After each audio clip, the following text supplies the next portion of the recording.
Pertama, mampet, berarti nggak ada udara yang bisa masuk ke manifold ya, nggak ada udara yang dikirimkan dari blok mesin ke manifold. Otomatis kalau ibaratnya manusia ya manusia nggak bisa buang angin gitu ya, jadi pasti sakit perut dan efeknya banyak. Halo teman-teman, assalamualaikum warahmatullahi wabarakatuh. Ketemu lagi di channel Juang Subakti. Oke, jadi hari ini rencananya saya mau membersihkan satu buah part yang ada di mobil Honda City Z ini, dan mungkin ini adalah satu part juga yang ada di semua mobil. Apakah itu?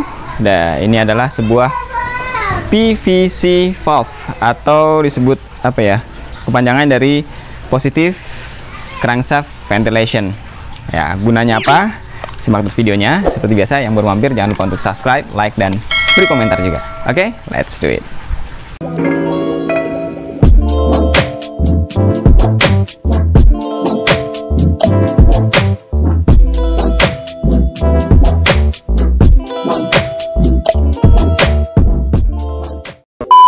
Ya, oke. Ini dia alatnya atau barangnya.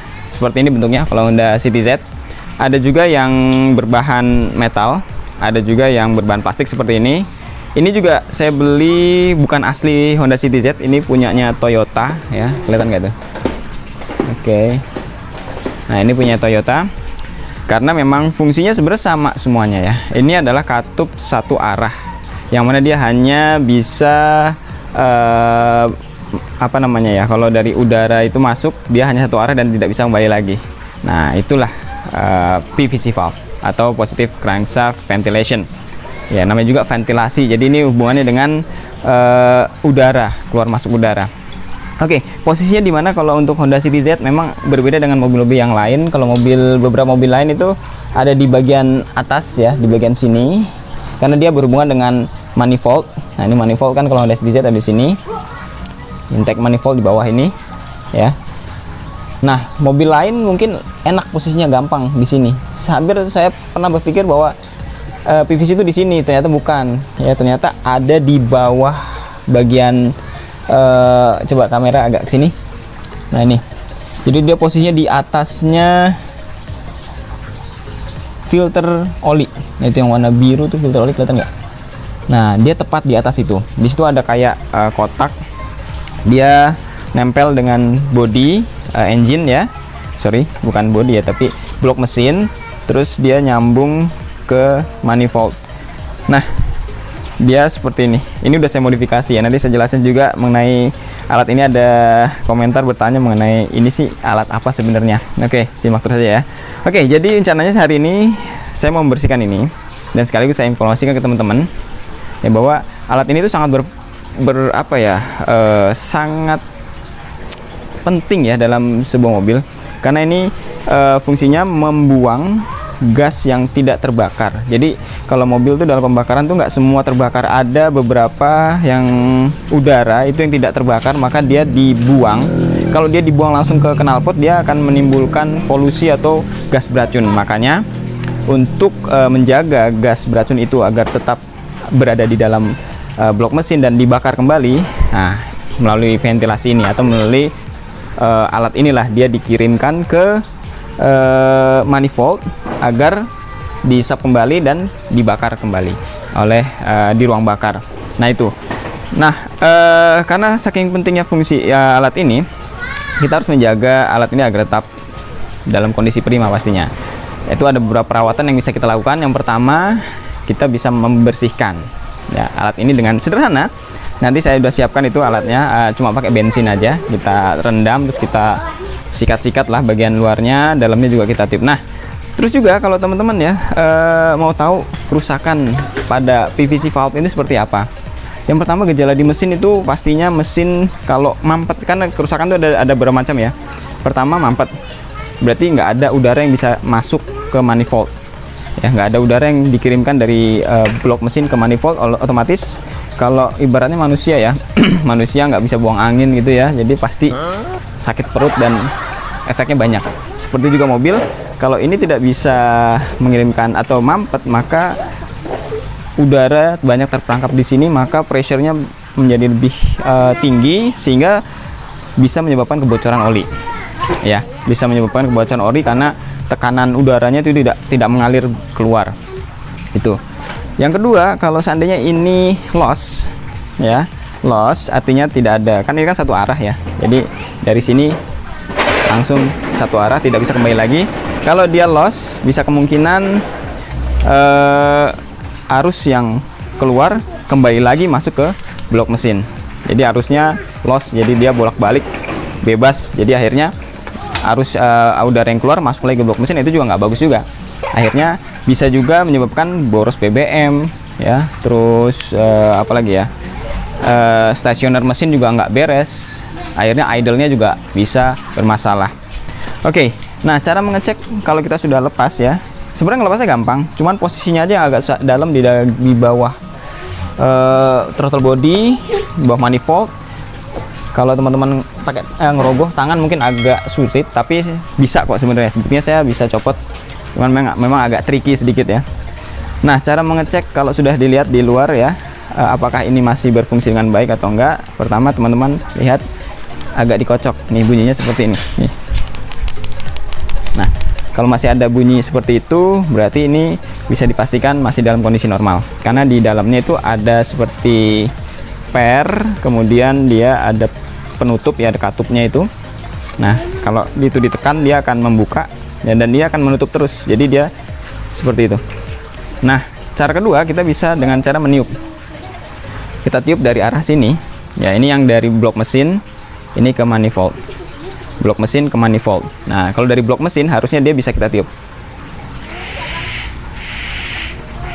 Nah, kalau ada udara yang keluar berarti ini dalam kondisi bagus. Sebaliknya, kita tiup dari arah manifold ke blok mesin. Ya, yang normal adalah dia tidak bisa keluar udara dari sini. Nah, dia buntu. Nah, itu berarti dalam kondisi normal. Oke, berarti dipastikan punya saya ini masih dalam kondisi baik. Nah, sekarang rencananya saya mau melakukan pembersihan atau ya sekedar perawatan aja ya. Kalau ini dirawat, ya mudah-mudahan sih kinerja mesin lebih bagus lagi. Oke, caranya bagaimana? Sederhana. Oke, bisa kita siapkan. Sebenarnya simple ya. Saya sudah siapkan wadah yang isinya ada bensinnya. Nah, ini kita sikat-sikat aja. Ya, boleh direndam seperti ini ya, terus kita sikat-sikat.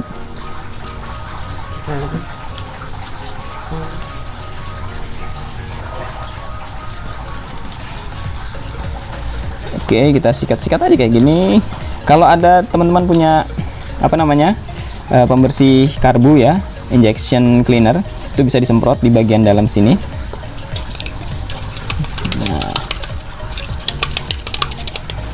Jangan sayang, ini bensin. Halo, namaku Yumna. Sana main lagi sayang. Oke. Ya, seperti itu aja sederhana. Kalau memang teman-teman punya, tadi saya bilang ya, alat semprot injectionnya, jadi bisa menggunakan itu lebih enak lagi ya. Kebetulan saya tidak ada, habis ya, udah kemarin saya pakai buat apa ya, buat bersihin oli yang ada di blok mesin tuh nempel.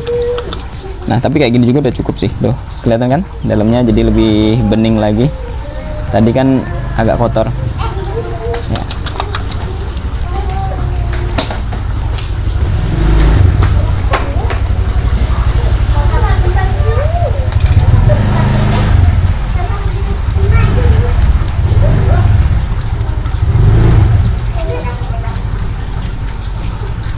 Oke, ya, saya rasa ini cukup, tinggal dikeringkan aja.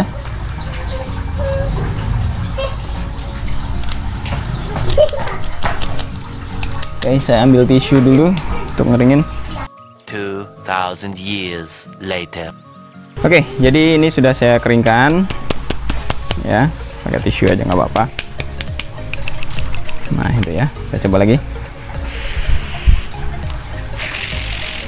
Lihat ya, kalau ada angin.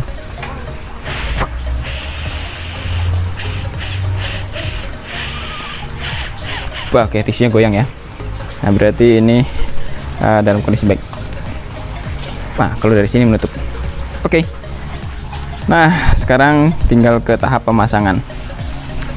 Oh ya, di beberapa video yang lalu saya pernah ditanya, ada komentar menanyakan alat ini sebenarnya apa sih? Ini sebenarnya variasi ya teman-teman. Saya juga waktu itu belinya nggak sengaja, kebetulan ada promo atau apa waktu itu. Terus saya lihat ini bisa berfungsi untuk menambah tekanan angin ke dalam manifold. Nah, jadi ini namanya power meter kompresor. Power meter kompresor tuh apa sih? Nah, dia tuh seperti ada apanya ya, di sini tuh kayak ada alat. Nah, di situ tuh ada kayak gitu. Aduh. Oke, sorry.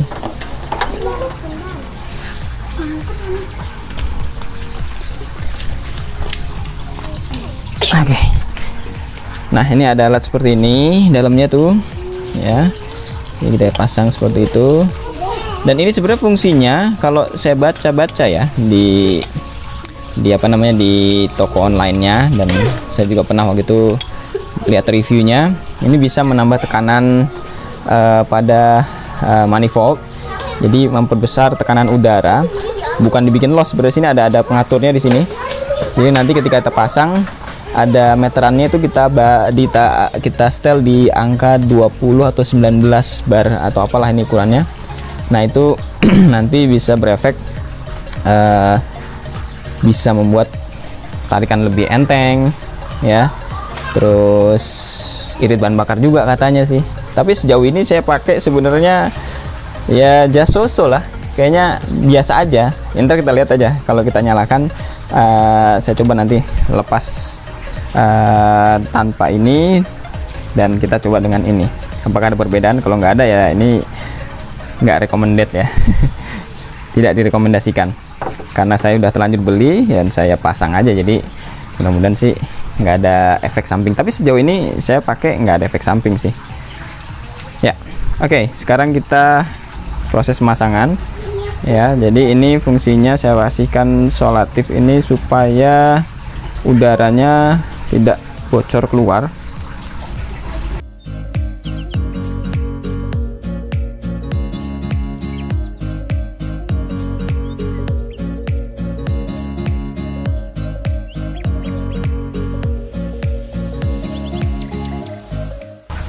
Oke. Nah, ini kan karena saya sudah modifikasi, saya pasang seperti ini, dia tuh nanti mengarah ke sana.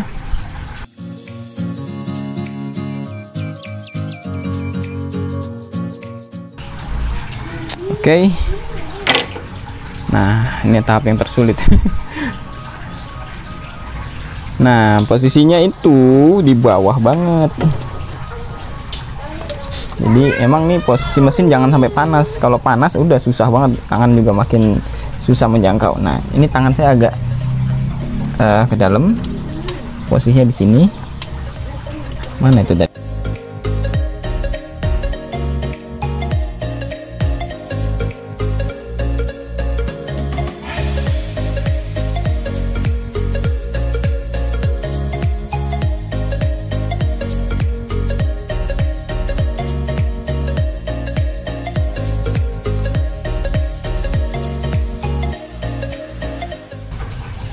Oke, ini sudah terpasang. Sekarang tinggal yang bagian atas.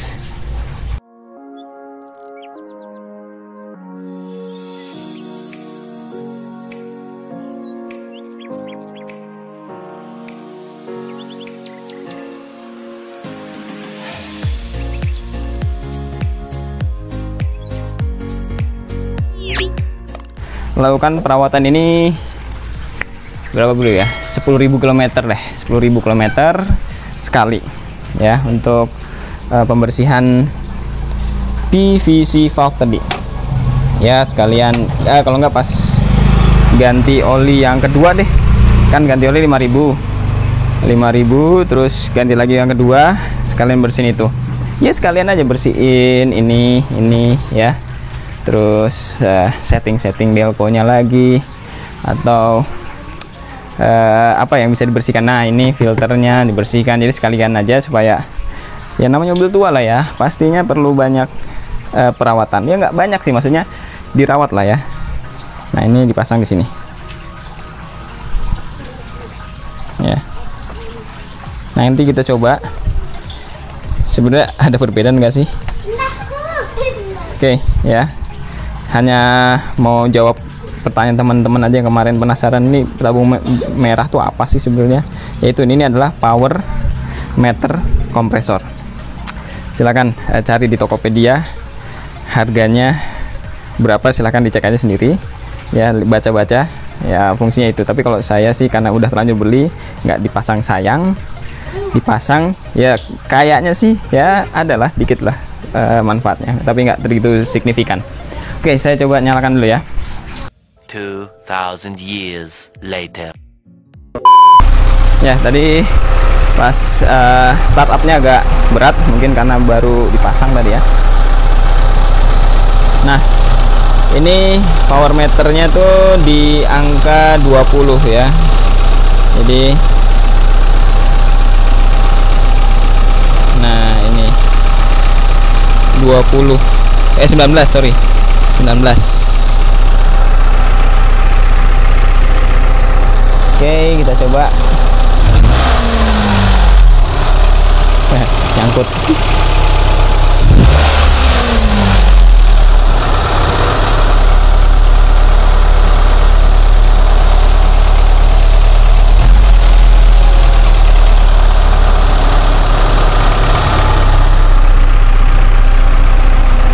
Ya, seperti itu prosesnya. Dan coba kita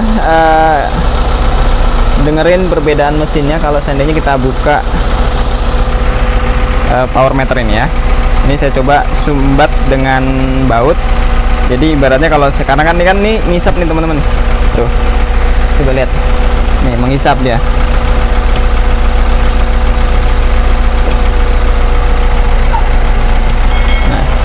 Jadi kalau pas saat dia ngisap tuh mesin agak-agak berat, dia saya buka dia naik lagi. Nah, sebenarnya kayak gitu tuh ya, sebenarnya hampir sama kalau kita tutup di sini sama dengan kayak kita tutup di sini. Nah, nih kalau teman-teman bisa dengar nih suara mesin agak turun sedikit RPM-nya, agak goyang. Nah, ketika saya lepas dia kembali idle-nya lebih halus. Tuh. Idle-nya naik. Kayak gitu. Ya. Jadi nggak perlu saya coba pakai ini karena ini kan sebenarnya ini terbuka ya. Jadi ini tesnya aja seperti itu. Kalau seandainya ibaratnya nggak pakai ini, berarti kan ini sama dengan saya tutup. Tuh, rapat. Nah, ini RPM-nya agak turun. Tapi kalau saya lepas dia RPM-nya atau stasionernya lebih naik. Dan kalau saya gas spontan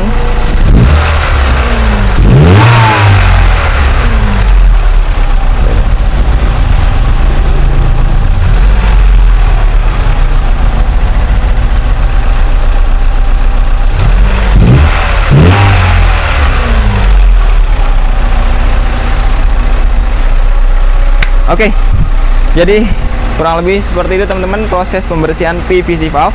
Jadi teman-teman yang mau melakukan hal tadi ya bisa dilihat prosesnya kayak tadi. Cuman memang proses pelepasannya emang agak sedikit tricky, jadi perlu effort yang agak lumayan. Tapi kalau emang mau gampang tinggal datang aja ke bengkel, Mas saya mau bersihin PVC sekalian tune up.